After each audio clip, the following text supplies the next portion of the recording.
Inilah suasana saat ribuan pendukung dan simpatisan salah satu bakal calon Bupati Lahat yang akan mendaftarkan diri ke KPUD Lahat sebagai Cabup dan Cawabub Lahat. Pasangan calon yang akan mendaftar ini diantar menggunakan becak menuju KPUD Lahat oleh ribuan simpatisan dan pendukung. Yang punya kita semua sama siapa yang punya. Untuk Bapak Ibu yang ada di pelosok-pelosok desa. Untuk itu Allah.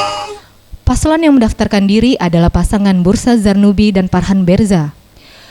Paslon yang mendaftarkan diri adalah pasangan Bursa Zarnubi dan Farhan Berza. Kedua paslon ini mendaftar melalui jalur parpol dengan diusung oleh Partai Golkar, PKB, PAN, Perindo, dan Partai Garuda.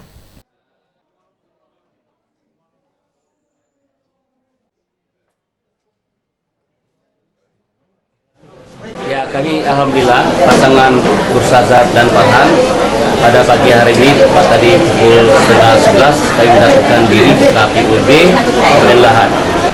Dan Wakil Bupati Lahat periode 2018-2023. Ini merupakan hari kedua dan tadi barusan bagaimana kita lihat adalah pendaftar ketiga pasangan calon sama Bapak Bursa Zarnubi dan sama Bapak Farhan Berza.